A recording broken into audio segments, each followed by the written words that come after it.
Hello! I'm so excited. We're back. We're back! Welcome everyone to Behind the Shirt, Day 2 of the special .conf edition. Woo-hoo! Josh, Yes. It's been so long since I've seen you. About 24 hours. Any big updates since then? Oh, man. I will say this. I keep getting notifications even though I turned everything off. Go figure. No, I'll say this is that it has been a busy 2 days of conf for Splunk TV. And it's been unreal. But it's been really exciting. I'm already looking forward to the weekend, though. Yeah, well, I think it's pretty cool that there is a Splunk TV this year. It's pretty exciting programming. I just took a moment of zen before this, and I listened to a new John Prine record on vinyl, and it was just very beautiful and lovely. And now I'm just ready to roll with BTS. Oh, that's fantastic. I will say, and I didn't mention this yesterday, I don't think, but I've taken up camping. And this past weekend, I went camping and hiking and doing all that. And I'm really missing being outside in a tent and with a campfire. So I'm channeling my inner campfire zen. Campfires are the best. S'mores, everything. There's All one right, thing Josh. that's better than that, though. That's right. What? We've got guests. Our guests! Our guests are better than s'mores, so let's bring them on.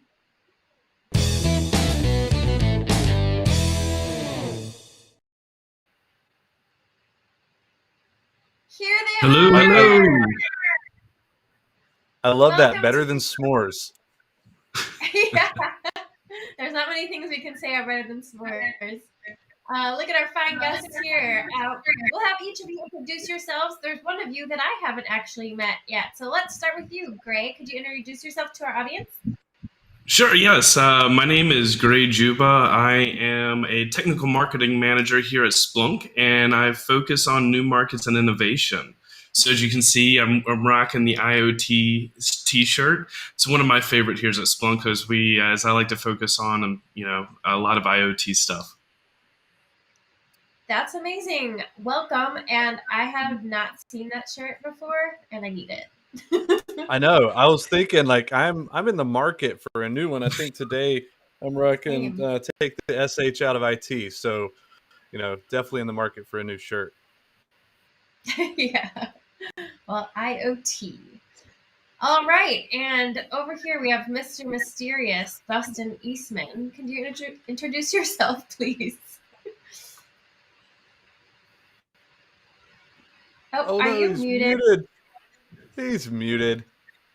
Oh no. That's all right. It's security. You default to off. Nope, Dustin. Too cool for school, too cool for audio. All That's right. okay. Well, we can make things up about it. Yeah, all right. So we're going to make up some stuff about Dustin. So Dustin, my understanding, is a new member of the Splunk Trust. Dustin, shake your head if that's true. Awesome. Congratulations, man. And I know he him seems because like he runs the Columbus, Ohio Splunk user group. He's an awesome group leader and gives back to the community online. The only thing is, he's not an AV engineer. Oh, I see a special blue light coming from your headset. Nope, still can't hear you. No. It's okay. It's okay. We're live, everyone. We're just proving that this isn't pre-recorded. Yeah. All right. So while we have Dustin keep running, and Dustin, as you test it and figure out, you just jump in and talk, man. Just jump in and talk. Don't worry about waiting your turn. Just get in there, and we'll let you know when we hear you. So I want to flip over to Gray real quick. So Gray, we're going to talk about this later. We were going to talk about it later, but now's a good time too. You have actually been doing a lot of content on what we're now calling Splunk TV, all our streaming platforms. What have you been working on? Yeah. I've been working on a project called Gray's Academy. A little spin off there and a little play on words. It's a 3-part series where I focus on about 3 different levels of learning about Splunk, an entry level, moderate, and then kind of focusing on those new markets innovations, those kind of like non-traditional use cases of Splunk. So I've really been spending some time doing that for about I guess it's been a couple months now, and it's been a lot of fun, especially for me. It may not come off that way. Maybe I've got everybody fooled, but sometimes being in front of a camera isn't necessarily my strong suit. But to lean into what you sometimes aren't that perfect with is really kind of what you can only get better by spending time in front of the camera and really enjoying it. I agree completely. And as we can attest, because you never know what's going to happen. I think the biggest moment, and Renee, I'm not going to speak for you, but I'd be curious. I actually like getting dressed to get in front of the camera is something I think we all like fully dressed. It's something we all aspired to do at the beginning of the pandemic. And I feel like there was this curve where, people stopped. Well, and for me too, it's makeup. I'm not a huge makeup person in my daily life, but I just, like to put a little on for, my team on our team calls. They don't get it, but you all get it on Splunk TV. Getting ready, feeling like we're a part of something. Yeah, it's awesome.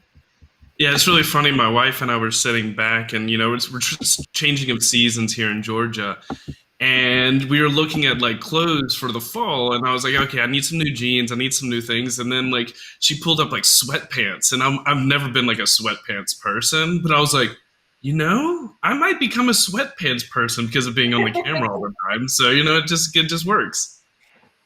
Yeah, I remember they always had on Weekend Update on Saturday Night Live. You would see the blazer on the top, and then when they would get up right before it cut to commercial, you would see like whatever kind of sloppy pants they'd be wearing. I feel it now. I understand why. Yeah, and it's funny because I'm also not a sweatpants person. I don't live that life really. I bought a really nice pair of sweatpants last year, and Really nice. yeah, it's not that it changed my life, but it changed my view. Although I may have taken it a little bit too far. And no, I'm not wearing it on the program. I'm just making that clear to everybody watching. I'm not wearing it on the program.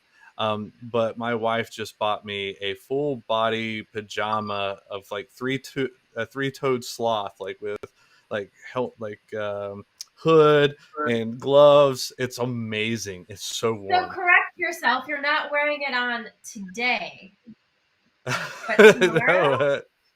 No, I don't see that in the future. No, honestly, it is so warm. I would sweat crazy. Yeah. Oh, I'm hearing sound from Dustin. I think I heard sound from Dustin. All right. To hear his voice? I don't know. Earth to Columbus. All right, I think we'll have him on here shortly. Hello. There he is. We can hear you. Dustin, now's your time to shine. Welcome. Would you like to? We introduced and said you're in the trust. You don't hear us, do you?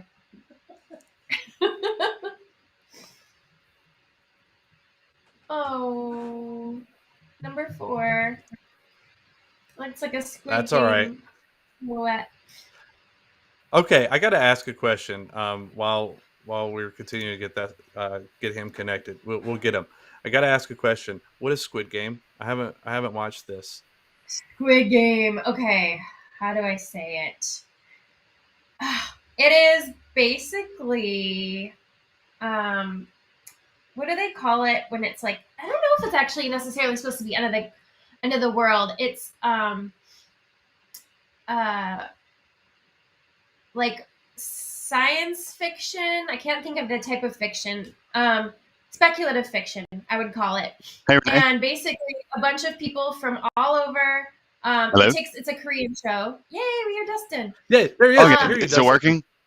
Yes. Yeah. Okay. So sorry, I had to completely relaunch everything. I was trying to avoid doing that. All right, so give your intro real quick. Oh, let's see. My intro. Let's see. I've been running the Columbus user group for about, I don't know, 2 and 3 years. I don't know. I lost count. I have fun doing it anyway. I've been using Splunk since about 2009. work for Wells Fargo. Have a lot of fun doing my job, and I like to learn all kinds of new things about Splunk, specifically anything around security. So the new Surge team has got me interested. So just to see where that goes. So there you go. That's the dime store. Oh, and Josh, if you want to go camping, I've always got tips because I'm an avid outdoorsman. I rock climb. I actually placed nationally twice for the adaptive climbing nationals. So not exactly high, but I placed well. Um, so that was a lot of fun. So I don't think Renee even knew that about me now that I think about it. I And we've didn't. talked a That's lot. awesome. Are there places? Yeah. Where do you climb in Ohio? Oh, well, you'd be surprised. Columbus is well known for. We actually have our own downtown facility, like outside, that Oh, the awesome. Parks and Rec department have put up, and they put up new routes and things all the time. Also, there's a gym here locally called Vertical Adventures. Well, now it's 5 Life. So I go there for indoor practicing and kind of when it's cold out, obviously. That's where I kind of really fell in love with it and started the national climbing route and did that for a few years. And then obviously COVID hit. So that kind of, Yeah. that kind of died out. So, and then I got a little bit out of shape. So I'm hoping to get back to it this year. Now, you just described what happened to me with rock climbing, because I did rock climbing in college and right out of college, and then I got a little bit out of shape. And I didn't feel as Right. comfortable going up the side of a mountain anymore. Awesome. Well, Yeah. Dustin, we're really excited that you're here and we were able to get you connected. That's awesome. Awesome. Thanks for being here. Sorry, back where you were at. No worries. Well, No, you that's kind of okay. actually, yeah, you kind of got us started towards our next segment, our first important segment, and that's we want to hear about your million data points. So let's do my million data point.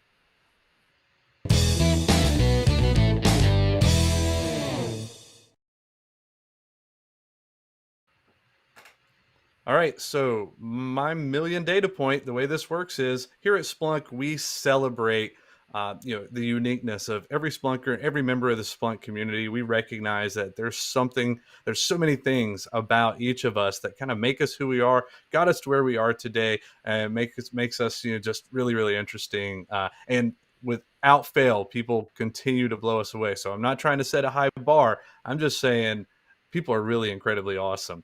All right, so Dustin, you were just telling us about rock climbing. That doesn't have to be a million data point. What would you say is a million data point about you? Oh, gosh, let's see. I mean, this might sound a bit cheesy, but it's my kids. I take a lot of pride in my kids and how I've raised them, and they make me smile. It doesn't matter, they could come running in the door right now while I'm doing this interview, and I'd be like, "Really?" I said, "Stay outside," but I love them. I'd grab them and put them up here on camera, and so they're 9 and 12. I want them to stop growing. Yeah, I can appreciate that. My oldest is 12, and middle school, right? Just started middle school. Yeah, yeah. So, Yeah, that's exciting. Mine came home 2 days ago with a big black eye. Ran oh, into that's somebody always on the fun. yeah, they were playing some game out on the yard and bam, collided with one another. So we Oh got a man. Disney trip coming, and I told him just tell Mickey if it's still black, say Donald's got a temper. Or Oh, there you go. or you can be a raccoon for Halloween. Well, no, but you already have your costumes planned. Let's see. I That's think right. I have one other really interesting million data point, I think. I never actually read the Harry Potter series until 2018 at .conf when we went to Universal. So I went to Harry Potter World and I was like, oh, I should really see what all this is actually about. Read the books and I have now read them. Last count, I have now read them at least, I think last count was like 9 times all the way through the entire series. Like, I don't know, every time I Whoa. read it, I find something new. How Oh many my god. pages is that? Do you know?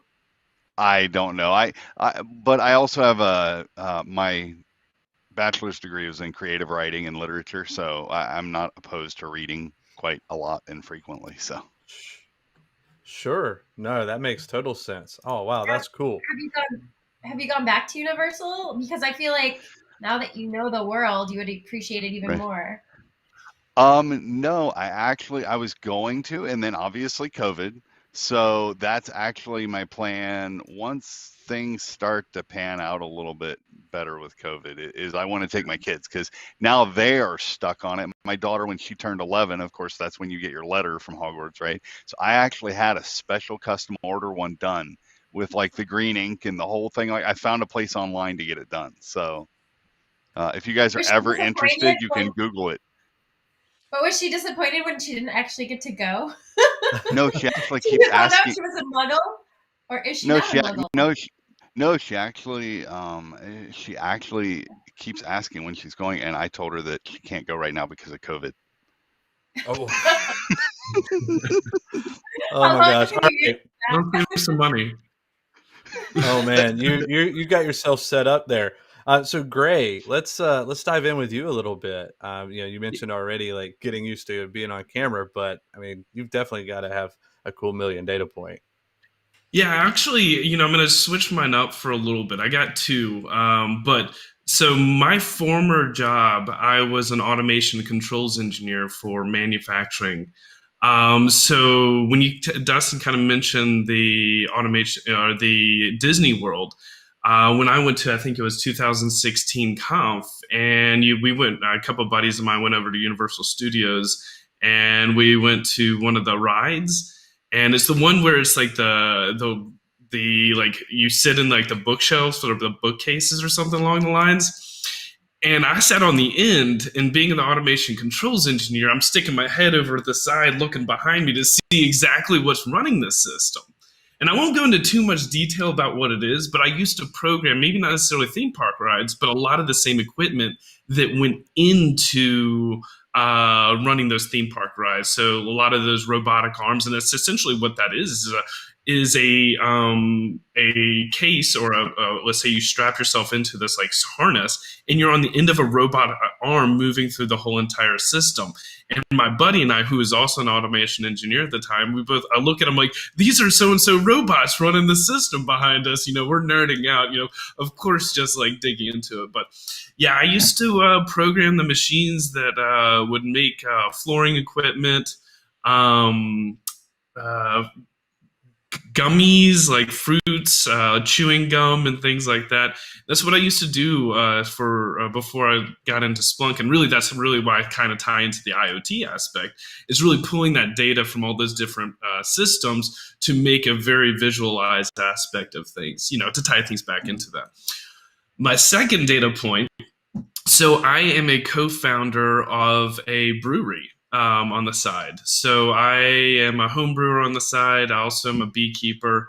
But the brewery is something that I started brewing beer a couple of years ago. Once the wife and I finally had some time. Once we started getting out of that kind of the college level. And I've got two beers that are on the flagship that I produced that are now part of the brewery. So I'm pretty excited about that. Oh, now I got to ask on the brewery though, have you incorporated any of the honey from the beehives? Because I just learned I've got a neighbor who's got hives. He said he can get like 50 to 100 pounds of honey per hive. Like that's a lot of honey. That's a lot of honey. And I want to say that I read a statistic recently that a single bee only produces 1/8 of a tablespoon of honey. So if you really could figure out how much honey or how much the bees have to work to make pounds of honey, and it's just incredible. But I have incorporated a little bit of honey into one of ours, but it's kind of like it was a blonde, because honey is a very floral characteristic, and we use in conjunction with honey, because honey is expensive. It added honey and what's called honey malt to add a floral characteristic to the beer. It was our blonde ale, and it did pretty well. It's a seasonal one now for us. It's not always on the tap wall. So, yeah. It sounds delicious, though. Yeah, I'm ready to come down. Yeah. I'm ready to come down and try it out. Right? Yeah, I'm ready to find out where this is at and like go get some. Hey, so yeah, Dustin, here's the thing. South Chattanooga. Okay, so Dustin, as you come down this way, just stop and pick me up. We'll meet up in the mountains. We'll hike a little bit, and then we're gonna finish the trek down to Georgia, and then we'll be able to get some of this. And we just got to make sure we're in season. I want to try that one. Right, there you go. Where are you, Josh? So I'm in the Raleigh, North Carolina area. Okay. So it's nothing but a thing to go and kind of meet you in the middle there. That's awesome. Right. And I've also spent a lot of time in Columbus. So, I got a bunch of friends up there. I might have to trek up that way and we'll do some rock climbing. Yeah. Awesome. Well, those are all really incredibly interesting. I really want to dive into them more, but we do need to go to our next segment. Isn't that right, Renee? That is right. Our next segment, I'm so excited to say, is called The Query.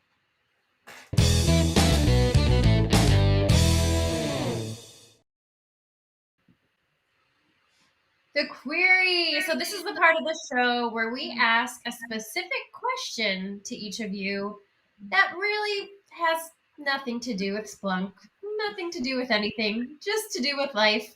Just for everyone to get to know you two, Gray and Dustin, are members of the community, a little bit more. So today, our question is, and let me get the exact wording so that we can make sure I have the same question for both of you. Okay, so what is your favorite way to decompress after a stressful day at work or otherwise? Favorite way to decompress? Let's start with Gray.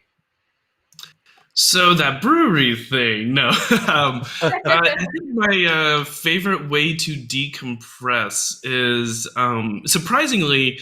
So I'm kind of I'm a little bit of an introvert. So when I decompress, I like to just kind of recuse myself from a lot of stimulation. So usually it's when I can decompress and process all the things that went through the day. So usually I've got a back porch and I've got a little rocker that I sit out there, and I've got a fire pit, and just kind of process. I mean, I've got, again, 2 kids, so I don't get too much of this time, but usually in the evenings, the wife and I have recently, especially in the transition, just sat there and enjoyed the fire pit and just kind of talked about our days and come up with the game plan of the next day, so that we can really decompress about what we need to do and what the day is coming ahead, so that we can actually enjoy the rest of our evenings. That sounds so incredibly Southern, like your back porch and your chair. I mean, I'm born and raised in the South, so I don't know what to say. That's pretty good representation. Yeah. I have one of the people on my team in California, and I told her, like, because I just bought one of those solo stove fire pits for the backyard, right? It's supposed to be smokeless. She's like, "Wait, you have an open flame in your backyard?" Like, yeah. She goes, "Yeah, we don't do that here." Oh yeah, not in California. Oh my gosh, drought and fires. Gray, what do you use? Do you have a pit, or do you have something like Josh just described? So I have both. I have a propane one that I have in my. Oh wait, was that for me? Yeah. Yeah. Okay, so I got a little propane one with a little bit of rocks that we actually got this month. My birthday is near the end of the month, and then I actually have one that I built in the backyard. I bought the insert, I bought the stones, and it was actually a COVID project that I put together this past year, where I basically built it all together, and actually had a tree that I needed to cut down. I didn't cut it down, but I got a lot of wood, so I have to get out there and kind of clean things up and a bunch of the brush. So it's a little bit of both worlds. It just depends on whether it's a quick experience or not. Oh, that's so nice. Does it get very cold in Georgia in the winter? So generally this time of the year, you're talking about in the nights, it's been getting in the low 40s. We don't get much below, like, let's say, in degrees Fahrenheit. We stay around the teens, or the worst is about the teens. And then usually during the day, we at least get above freezing most of the time. And I'm in the northwest part of Georgia, so kind of in the mountains. So we get a little, it can swing from 70 degrees to 30 degrees at night. Okay, but still, like, backyard fire pit season all year round, it sounds like, which is lovely. Oh, yes. Yeah. Either that, or you could rock a 3-toed sloth full body pajama set. There you go. You'd be the coolest person around in your neighborhood if you did that. That always reminds me, Josh, of when I had you keynote one time and you came dressed in full costume and you didn't take your mask off during your whole keynote. But that's another time, another world we were in. That's right. There are photos. Yeah. Dustin, what's your favorite way to decompress after a long, stressful day? Wow. I like to cook. I do like to cook. So anything I could do doing that. I really like grilling and coming up with new things. I've recently gotten into making my own sauces, dry rubs, things like that. So that's been pretty interesting. It was rock climbing, but obviously that's not happening right now. So, but yeah, those are kind of the big ways that I like to do that. And I also like driving. So sometimes just getting out and about and driving. Oh, So, Do you nice. have do you have specific recipes that you like to cook, or do you like to try different things, work your way through a cookbook? What's your method there? um, honestly, I really like to just try new things that like people send me, they'll send me things, or sometimes I like the adventure of just looking in the kitchen, looking at what I have and going, what can I make out of this? And is it going to taste good? Um, and then, of course, grilling. I'm actually forward to starting to learn about smoking. That's something that I've been wanting to learn. So that's a new thing for me. So any tips, How feel free is to send them my way.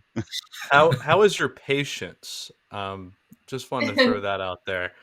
Well, I'm raising two girls, so I mean, Okay, you're going to be fine. It'll be cathartic for you. right.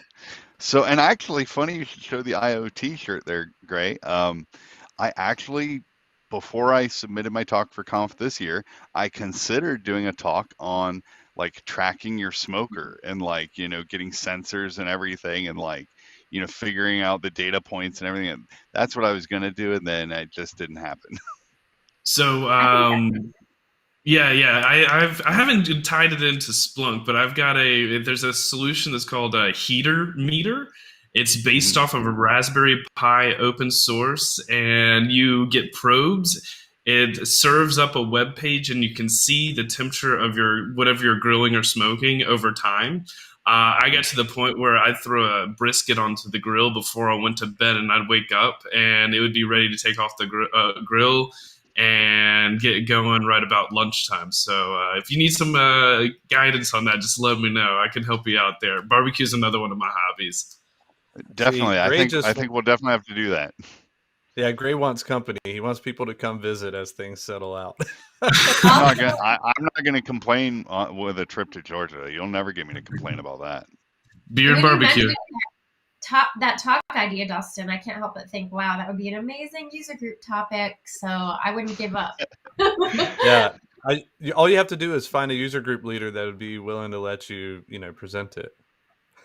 I Yeah. mean, maybe me. I couldn't imagine who would. Interestingly Just enough, there's a whole like barbecue smoking community. I don't understand how that relates to tech, but a lot of people share both of those interests. well, I User think we just highlighted how it relates to tech, I right? guess tracking the Tech is data, right? stressful. Well, tech is stressful, and cooking and Oh, barbecuing and smoking stuff is decompressing. It's fantastic. It brings joy. So, Renee, what Indeed. about you? What's your method for decompressing after a long day or a long week? I mean, I have 3 pets, so I always have to take care of them first before I do anything. So, Right. a long walk on the beach. No, I take her walks on the beach almost daily. I live in Chicago, so Lake Michigan is about a 7-minute walk from my place. But also, I've become a tea person. Uh, I'm not a very routine human. I wish I was, but I have to have an herbal tea every night before bed, and it just calms me down, and it's my ritual. So yeah, definitely necessary. Well, that How about you? is well. It's funny you say that. I wanted to share. I saw this thing. I'm going to assume it was Instagram, where person made a flyer and it says, "Be careful drinking tea; it makes you violent." And he goes on to tell the story about how he was at the pub with his mates and had 18 beers and stumbled home, wanting to quietly and peacefully go to bed, but his wife had been up drinking tea all evening and was very, very cross with him and upset. So tea makes you violent. Oh, okay. That connecting those dots definitely. Yeah, I was like, man, that's a bold move, Cotton. Oh my gosh.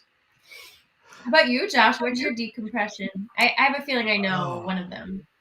Well, go ahead and try to guess. Let's see if you get it.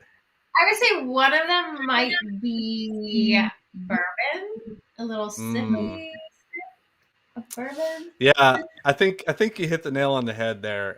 Yeah, bourbon is a major passion hobby of mine, and from a decompression standpoint, kind of following in what the others have been saying, I really like making cocktails.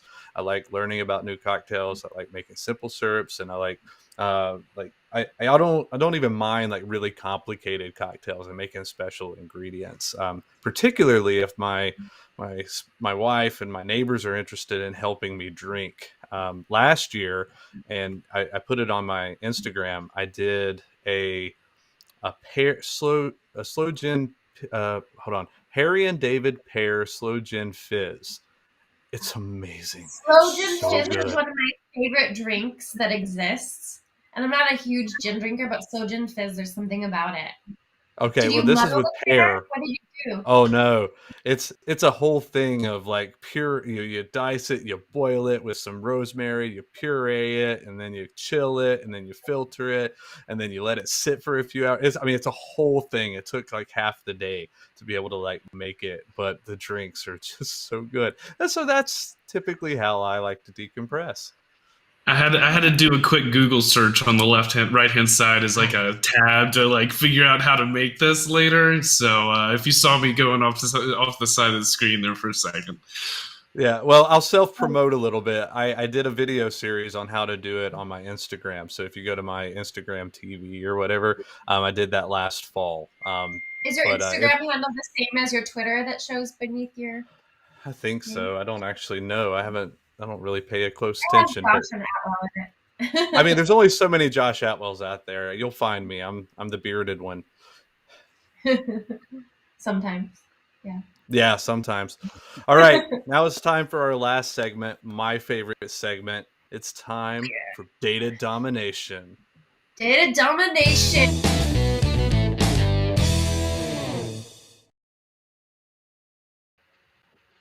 Yes, data domination. I love the control I have with this. It's amazing. It's so much fun. All right, for ladies and gentlemen who are in attendance, who are not familiar with data domination is our game for the show.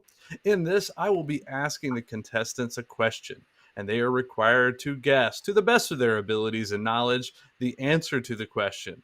It is not important to get it right, but if you get it exactly right, you'll get a $50 gift card to the Splunk store direct from me, and I'll try to expense it. We'll see how it goes. What we're looking for is the closest answer. You can be above, you can be below. You just need to be the closest. All right. All questions coming in this game come from the 2009 edition of Guesstimation. This is not an endorsement of Guesstimation. This is just I'm lazy and I don't want to source new questions myself when they do such a great job and it's already pre-done for me. So, team, is everybody ready? Oh yeah, Sure, yay. Ready to go. Okay, now I'll let you know the first contestant to get 2 answers correct wins the game. You are competing against Renee. And Renee, I mean, you're a formidable challenger, right? I'm starting to not lose every time.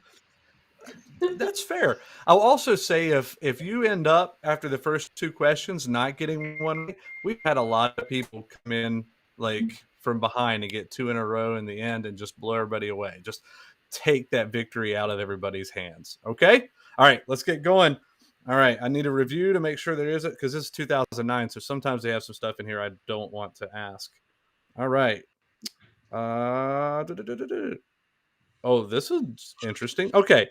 From lips to tip, how many inches is the world's longest human tongue in 2009? From the lips, so they stick their tongue out. How long is the world's longest human tongue in inches or centimeters, whichever is your preference? All right, so let's see. Today we've got Renee. I've got my HOA board budget here that I'm writing all this on so I could keep track. We got Gray and we got Dustin. Don't tell the HOA board. They might be cross with me. All right. So first up today is going to be Dustin. Dustin, From lips to tip, how many inches or centimeters is the world's longest human tongue? Oh, I'm gonna say 7 inches. 7 inches. All right. Gray. See, I feel like I gotta think about this for a second. I don't want to be sandwiched in between Renee and Dustin here, so I'm gonna go with 11 inches. 11 inches. Yeah, All no, right. it's That's huge. bold answer. All right, Renee. I would say 9.75. 9.75. Okay. So specific.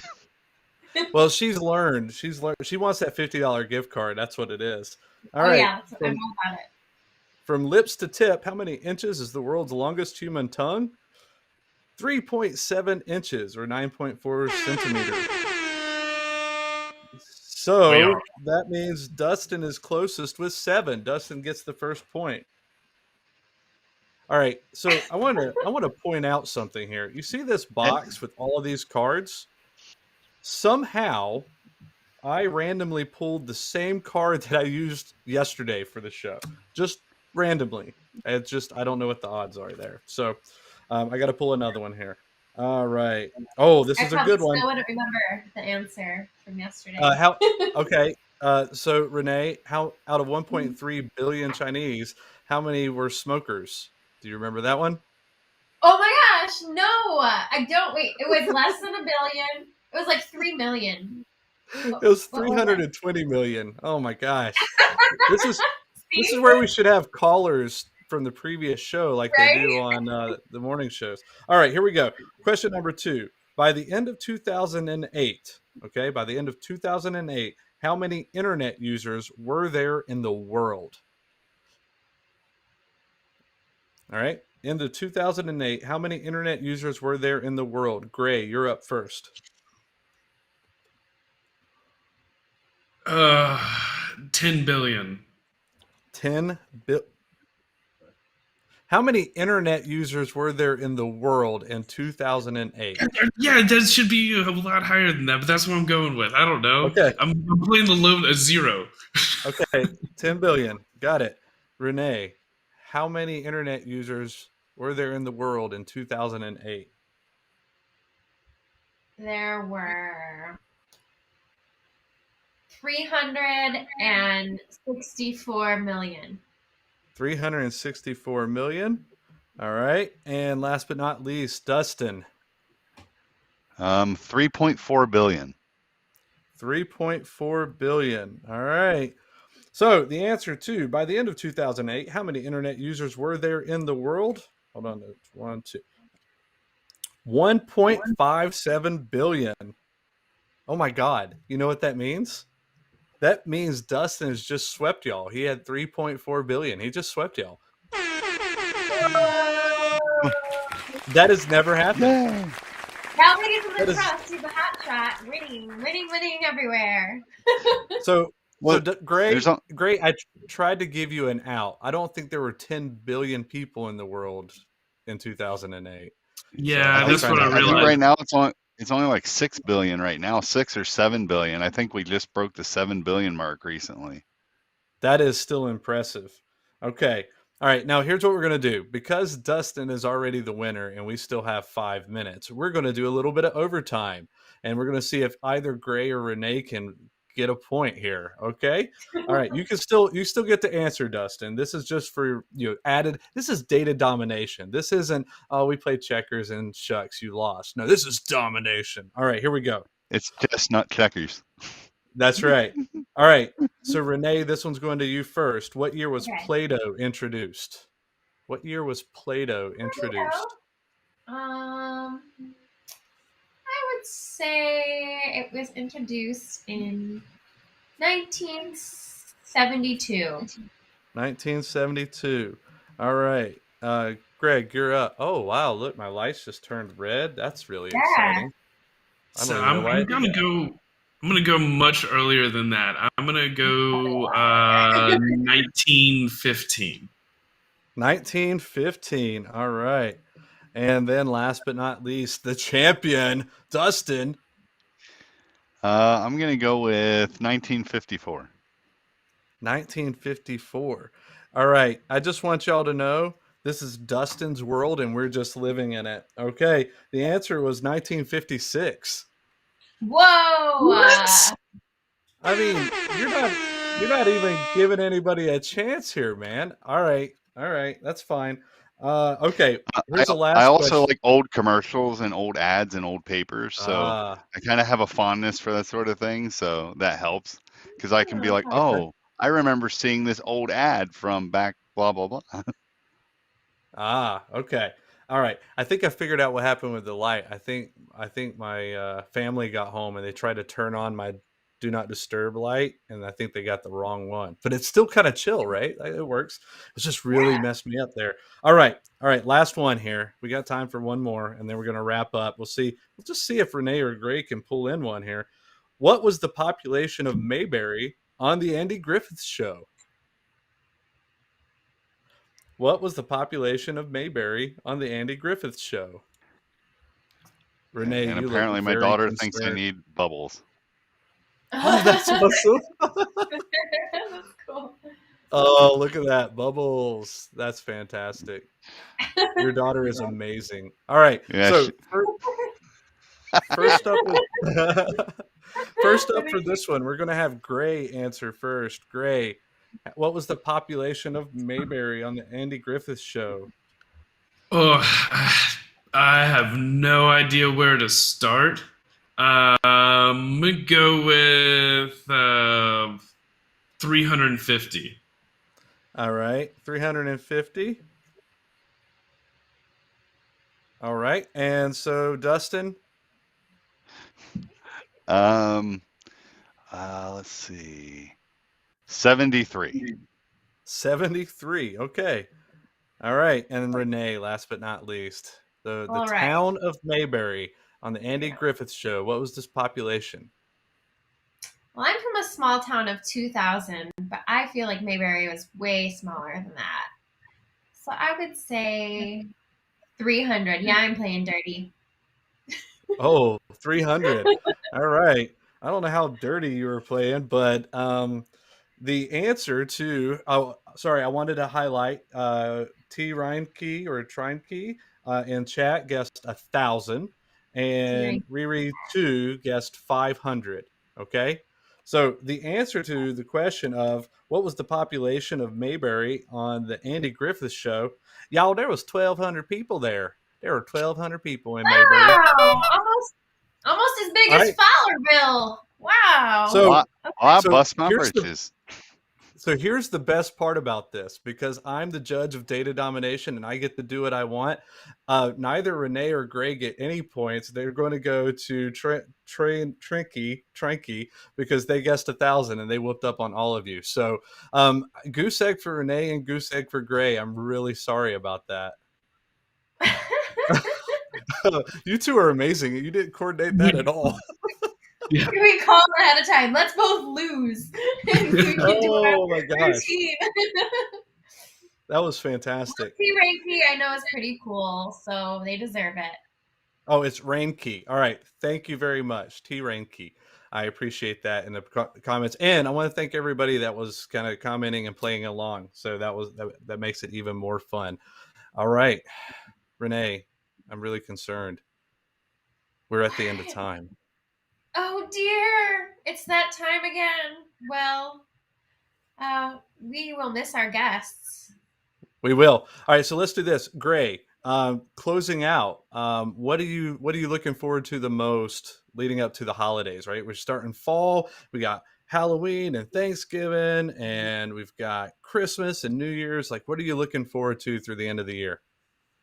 I got spending time with family. We've got some things people might be coming by. It's just good to see family. We got a 1-year-old birthday coming up, so excited about that. Ooh, that's awesome. And in the chat we hear Dustin. Everybody loves the bubbles. Okay, they love the bubbles. You're welcome on the show bubbles anytime. Yep. All right. We're getting comments about the bubbles. I guess I shouldn't have chased her out of the room. No, you're good. Um, Same question to you, though, although, Dustin. let's see, what was the question? What are you looking forward to the most with the end of the year coming up? Oh gosh. I absolutely love the period of time between Thanksgiving and Christmas. Like, I don't know what it is about that particular span of time, but I just really, really love that time of year. And then Yeah. every year between Christmas and New Year's, I take that whole week off. So, I mean, I've done it for probably the last 10 years, and I just spend the whole week with the kids, and I let them decide what they want to do. It's usually their last week of, vacation from school. And so it's, what do you guys want to do? I don't plan anything for myself. I just say, what do we want to do? You know? Oh, that's great. I also enjoy that time period. It's usually so quiet. Same question for you, Renee, as we wrap this up. Oh, sure. End of the year. I I don't know, kind of going back to family. My younger brother had a baby this year. His girlfriend had a baby, so I'll get to see the new addition. And then I call my brother's stepson my insta nephew. So I'm excited for the next time I get to see my nephew and my brand new nephew. Oh, that's fantastic. Yeah, I think I'm on a similar vein. I really enjoy getting to see folks. I think this year is going to be a little extra special because it'll be a little bit easier for a lot of us to see other people. But I plan on doing a lot of camping as a way to get together with people. So, all right. Well, Gray, Dustin, thank you so much for joining us Thank today on Behind the you. Shirt. Thank you. Thank you for having me. And as I